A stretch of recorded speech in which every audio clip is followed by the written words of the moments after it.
Assalamualaikum. Hello and welcome back to CS Circuit. Well, I hope you all are doing good. आज हम discuss करेंगे computer science grade 10th unit number 1 computer systems के exercise के जो हमारे पास short answer questions हैं उनको ठीक है. So if you find this video helpful then do not forget to like, share and subscribe. Let's start. Question number 1 is what is the significance of the most significant bit in signed binary numbers? M S B का मतलब होता है most significant bit. ठीक है, यानी कि हम कह सकते हैं कि सबसे इम्पॉर्टेंट बिट. ठीक है, जब हम साइन बाइनरी नंबर्स की बात करते हैं तो इसका मतलब होता है कि ऐसे नंबर्स जो पॉजिटिव भी हो सकते हैं और नेगेटिव भी हो सकते हैं. ठीक है, मोस्ट सिग्निफिकेंट बिट का काम ये होता है कि ये नंबर का जो है ना साइन बताता है, यानी कि नंबर पॉजिटिव है या नेगेटिव. ठीक है, अगर जो एम एस बी है वो ज़ीरो है तो नंबर पॉजिटिव होता है, और अगर जो एम एस बी है वो 1 है तो नंबर जो है वो नेगेटिव होता है. ठीक है, फॉर एग्ज़ाम्पल 0110, तो इसमें जो मोस्ट सिग्निफिकेंट बिट है वो ज़ीरो है जो कि पॉजिटिव नंबर है.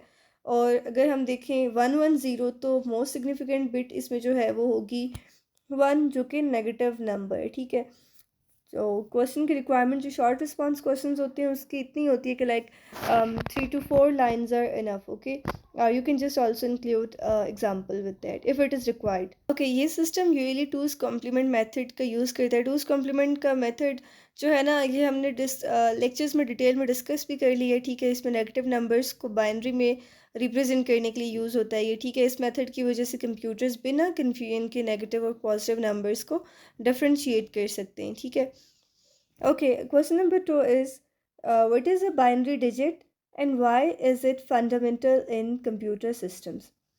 बाइनरी डिजिट जो है ना इसको शॉर्ट में बिट भी कहते हैं. ठीक है, ये कंप्यूटर सिस्टम का सबसे छोटी जो है ना डेटा यूनिट होती है, और एक बिट सिर्फ दो ही वैल्यूज़ उसमें हो सकती हैं, या तो 1 या तो 0. ठीक है, 1 जो है वो ऑन स्टेट होती है और 0 जो है वो इसकी ऑफ स्टेट होती है. ठीक है, अब सवाल ये है कि ये छोटी सी चीज़ कंप्यूटर के लिए इतनी इम्पोर्टेंट क्यों है? बिट की क्या इम्पोर्टेंस है? कंप्यूटर के अंदर हर चीज़, चाहे वो टेक्स्ट हो, नंबर हो, इमेज हो, या कोई वीडियो या कोई जो है वो ऑडियो हो, तो सब कुछ बिट्स की फॉर्म में होता है, और ये बिट्स कंप्यूटर के सर्किट्स में इलेक्ट्रॉनिक स्विचेस के ज़रिए रिप्रेजेंट होते हैं. ठीक है, स्विच सिर्फ दो स्टेट्स में काम करते हैं. ज़ीरो यानी कि करंट नहीं जा रहा जिसको ऑफ स्टेट कहा जाता है, और 1 यानी कि करंट जा रहा है जिसको ऑन स्टेट कहा जाता है. ठीक है, इस वजह से बाइनरी सिस्टम जो है ना कंप्यूटर के लिए नेचुरल लैंग्वेज है. इसे समझना और यूज़ करना कंप्यूटर के लिए आसान है. ठीक है, और बहुत ही जो है ना रिलायबल भी है. फॉर एग्ज़ाम्पल लेटर ए का जो आस्की कोड होता है बाइनरी में, वो कुछ इस तरह से होता है कि अगर आप उसको कन्वर्ट करें तो 0 1 और 5 ज़ीरोज़ और आपके पास 1 आंसर आता है. ठीक है, एक इमेज फाइल भी बहुत सारी ज़ीरोज़ और वंस में कन्वर्ट होकर ही स्टोर होती है. ओके, तो बेसिकली सारी प्रोसेसिंग और डेटा रिप्रेजेंटेशन जो है ना इसी बाइनरी डिजिट्स पे जो है वो डिपेंड करती है. Okay, next one is why are binary numbers more efficient for computer calculations than decimal numbers. Alright, binary number सिर्फ दो डिजिट्स का यूज़ करते हैं. ठीक है, 0 और 1 जो कि हमने लास्ट क्वेश्चन में भी डिस्कस किया, जबकि डेसिमल नंबर में 10 डिजिट्स होते हैं, 0 to 9. ठीक है, कंप्यूटर के अंदर जो सर्किट्स हैं वो सिर्फ दो स्टेट्स को एफिशिएंटली हैंडल कर सकते हैं. अगर डेसिमल पे काम करने लग जाती है किसी और नंबर सिस्टम पे, तो कम्प्लेक्सिटी जो है ना बहुत ज़्यादा इंक्रीज़ हो जाती है सिस्टम की, और वो इतना एफिशिएंट ना होता है. ठीक है, तो सिर्फ जो है बाइनरी को अंडरस्टैंड करते हैं, यानी कि करंट है या नहीं है. इस वजह से बाइनरी उनके लिए परफेक्ट मैच है, सिंपल है, रिलायबल है और फास्ट भी है. इसका डिज़ाइन सिंपल है. बाइनरी सर्किट्स जो है वो सिंपल होते हैं, कम कंपोनेंट्स चाहिए होते हैं. स्पीड इसकी जो है वो बाइनरी ऑपरेशंस फास्ट होते हैं. रिलायबिलिटी, कम एरर होने के चांसेस में होते हैं. ठीक है ना. अब डेसिमल सिस्टम में मसला ये है कि डेसिमल डिजिट्स को समझने के लिए कम्प्लेक्स लॉजिक सर्किट्स बनाने पड़ते हैं. ठीक है, ज़्यादा हार्डवेयर की जो है ना रिक्वायरमेंट होती. ओके, जब कंप्यूटर जो है वो कैलकुलेशन करता, फॉर एग्जांपल अगर उसने एडिशन करनी है तो वो बाइनरी में फॉर्म में काम करता है. ठीक है, अगर डेसिमल में करना होता है तो जो है ना टाइम और कम्प्लेक्सिटी दोनों की जो रिक्वायरमेंट्स है वो इंक्रीज़ हो जाती है. Okay, alright, question number 4 is how do ASCII and Unicode differ in character representation. ASCII और यूनिकोड दोनों सिस्टम्स हैं जो कैरेक्टर्स, लेटर्स, नंबर्स, सिंबल्स को बाइनरी फॉर्म में रिप्रेजेंट करते हैं.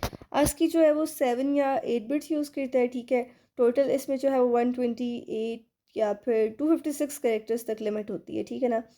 सिर्फ इंग्लिश लेटर्स, डिजिट्स और कुछ सिंबल सपोर्ट करता है, लाइट वेट है और सिंपल भी है, ठीक है।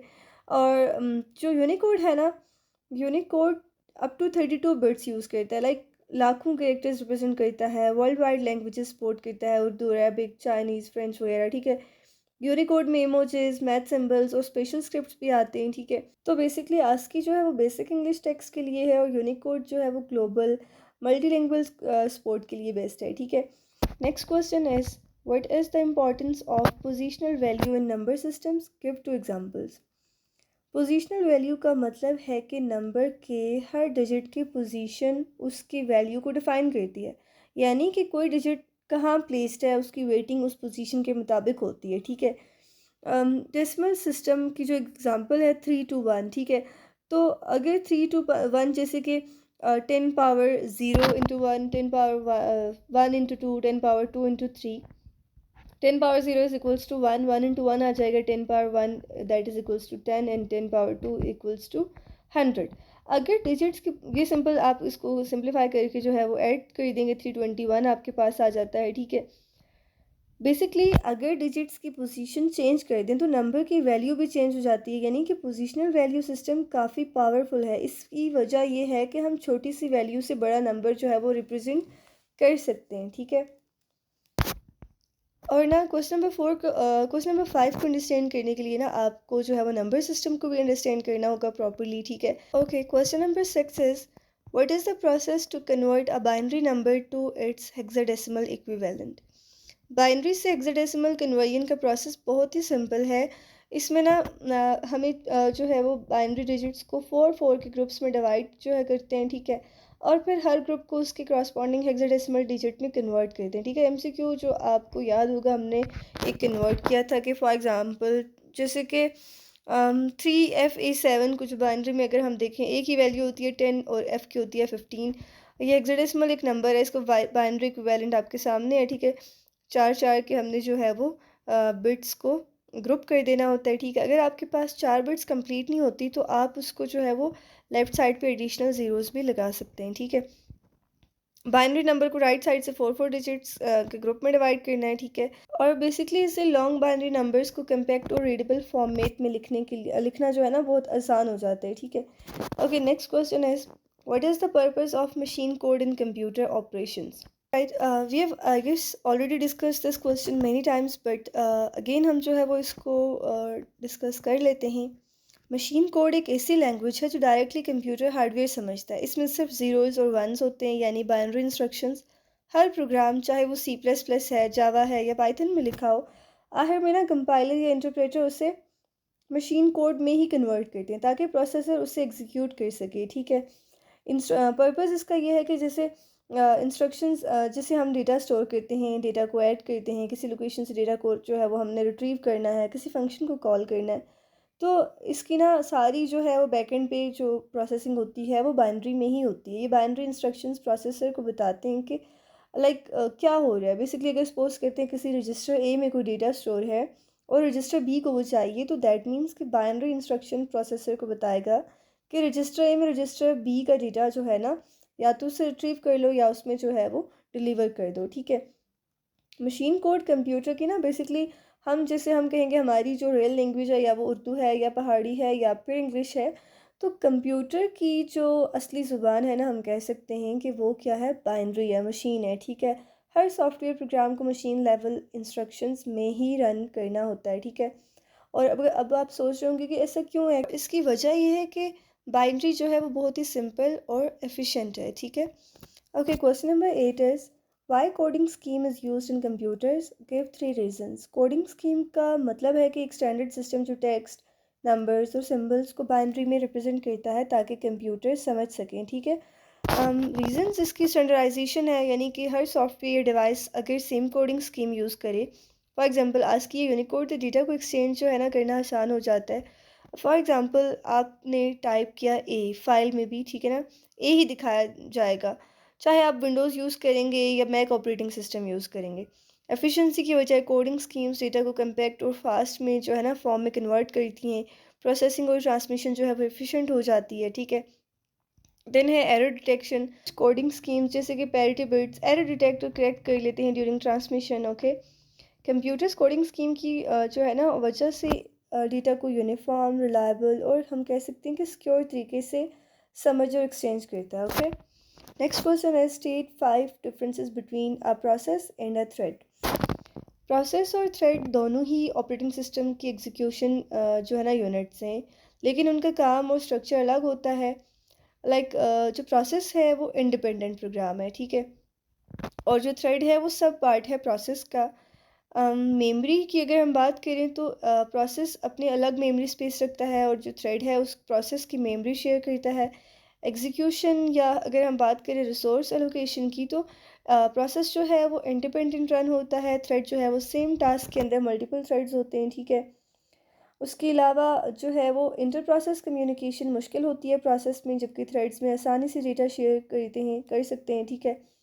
प्रोसेस जो है वो ज़्यादा रिसोर्सेज उसमें लगते हैं और थ्रेड में जो है ना थ्रेड लाइट वेट होता है, जल्दी बनता है, ठीक है। इसका ना अलग से लेक्चर एक्सप्लेनेशन भी है, आप उसको भी पहले क्लियर कर लीजिएगा। ओके, प्रोसेस की एग्जांपल जैसे कि एम एस वर्ड चल रहा है, ओके, और थ्रेड यानी कि एम एस वर्ड में अगर कोई स्पेलिंग चेकर है या फिर ऑटो सेव है, ठीक है, ये सब अलग अलग थ्रेड्स में हो रहा होता है काम, ठीक है। प्रोसेस बेसिकली जो है ना लाइक बड़ा यूनिट होता है, जबकि थ्रेड एक छोटा और फास्ट यूनिट होता है जो प्रोसेस के अंदर रन करते हैं, ठीक है, रन होता है। Okay, all right, next is what is memory management and how does it work in an operating system. All right, memory management का मतलब है कंप्यूटर की रैम की एफिशिएंट यूज़र कंट्रोल। इसकी रिस्पॉन्सिबिलिटी होती है ऑपरेटिंग सिस्टम के पास। अब ये क्या काम करता है, मेमोरी एलोकेट करना, यानी कि जब कोई प्रोग्राम रन होता है तो ऑपरेटिंग सिस्टम उसे रैम का जो है ना कोई स्पेसिफिक पोर्शन अलॉट कर देता है, असाइन कर देता है, ठीक है। मेमोरी ट्रैक करना, ऑपरेटिंग सिस्टम चेक करता है कि कौन सी मेमोरी किस प्रोग्राम के पास है और कौन सी फ्री है। मेमोरी को प्रोटेक्ट करना, एक प्रोग्राम दूसरे के डेटा में इंटरफेयर ना करे, इसकी सिक्योरिटी भी ऑपरेटिंग सिस्टम का टास्क है। जो है ना मेमोरी को डीएलोकेट करना, जब प्रोग्राम क्लोज हो जाए तो ऑपरेटिंग सिस्टम जो है वो मेमोरी वापस फ्री कर देता है। ओके, अगर आप ब्राउज़र, एम एस वर्ड और मीडिया प्लेयर एक साथ चलाएं तो ऑपरेटिंग सिस्टम हर प्रोग्राम को सेपरेट रैम असाइन करेगा ताकि सिस्टम क्रैश ना हो। Okay, okay, question number 11 is what is real time operating system and where is it commonly used. Real time operating system एक ऐसा ऑपरेटिंग सिस्टम है जो टास्क को स्पेसिफिक टाइम लिमिट में कंप्लीट करता है, यानी कि इसकी ना एक डेडलाइन होती है, यानी कि टाइम सेंसिटिव काम। अगर ये उस स्पेसिफिक डेडलाइन के अंदर ना हो तो फिर जो है ना काफ़ी कह सकते हैं कि नुकसान होता है। ये ऑपरेटिंग सिस्टम इस तरह डिज़ाइन किया गया होता है कि कोई भी डिले या लेटेंसी ना हो। जब कोई इवेंट या सिग्नल आए तो सिस्टम फ़ौरन जो है वो रिस्पॉन्स दे, अगर नहीं देता ना तो लाइक फिर यूज़लेस है, ठीक है। और रियल टाइम ऑपरेटिंग सिस्टम की खास बात यह है कि हर टास्क की एक डेडलाइन है, प्रिडिक्टेबल और रिलायबल होता है, टाइमिंग पे एग्जीक्यूशन गारंटी होनी चाहिए इसमें, ठीक है, मस्ट है। कहाँ पे ये यूज़ होता है, लाइक उन सिस्टम्स में यूज़ होता है जहाँ टाइमिंग सबसे ज़्यादा इम्पॉर्टेंट है, जैसे कि medical devices, heart beat monitor. अगर डिले हो गया तो जान का खतरा भी हो सकता है। एयरस्पेस सिस्टम्स जैसे कि रॉकेट्स या एयरक्राफ्ट कंट्रोल सिस्टम्स में, इंडस्ट्रियल रोबोट्स में, ऑटोमेटेड मैन्युफैक्चरिंग मशीन्स वगैरह में, ठीक है। और बेसिकली जो रियल टाइम ऑपरेटिंग सिस्टम है ना, इसकी सबसे खास बात ऐसे इन्वायरमेंट्स जहाँ टाइमिंग और एक्यूरेसी लाइफ सेविंग हो सकती है, ये टिपिकल डेस्कटॉप ऑपरेटिंग सिस्टम से ज़्यादा फास्ट और रिस्पॉन्सिव होता है। Okay, differentiate between question number 12 is differentiate between multi-programming and multitasking operating systems। दोनों सिस्टम्स का मकसद होता है कि एक वक्त में मल्टीपल प्रोग्राम्स को रन जो है वो किया जा सके, लेकिन उनका वर्किंग मैकेनिज्म जो है वो डिफरेंट है। मल्टी प्रोग्रामिंग यानी कि मल्टीपल प्रोग्राम्स मेमोरी में लोड होते हैं, लेकिन एक वक्त में सिर्फ एक प्रोग्राम सीपीयू यूज़ करता है। जब एक प्रोग्राम जो है ना आईओ ऑपरेशन में बिज़ी हो तो उस ऑपरेटिंग सिस्टम जो है वो दूसरे को सीपीयू दे देता है, इससे सीपीयू आइडल नहीं होता। ओके, अब मल्टीटास्किंग में क्या है कि यूज़र को लगता है कि सब प्रोग्राम्स एक साथ चल रहे हैं, ऑपरेटिंग सिस्टम जल्दी जल्दी जो है वो स्विच करता है बिटवीन प्रोग्राम्स, इसको हम ना कॉन्टेक्स्ट स्विचिंग भी कहते हैं। ओके, ये सिस्टम इंटरेक्टिव और रिस्पॉन्सिव होता है स्पेशली फॉर यूज़र्स। ओके, अब जो मल्टी प्रोग्रामिंग की एग्जांपल है, लाइक इट्स सर्वर पे जो है ना मल्टीपल जॉब्स क्यू में होती हैं। मल्टीटास्किंग, आप जो है वो ब्राउज़र में म्यूज़िक प्लेयर, वर्ड सब कुछ एक साथ यूज़ कर रहे हैं और लगता है कि सब रियल चल रहा है। ओके, रियल टाइम में चल रहा होता है। तो basically multi programming system efficiency के लिए और मल्टीटास्किंग यूज़र एक्सपीरियंस और रिस्पॉन्सिवनेस के लिए। Okay, next question is list two pros and cons of on premises hosting. इसका मतलब है कि आप जो है ना अपना सर्वर, सॉफ्टवेयर और डेटा अपनी फ़िज़िकल जगह पे मैनेज करते हैं, क्लाउड पे डिपेंड नहीं करते। ओके, इसके फ़ायदे ये हैं कि हर चीज़ का पे ना आपका फुल कंट्रोल होता है, जैसे हार्डवेयर, सॉफ्टवेयर, सिक्योरिटी पॉलिसीज़ वगैरह।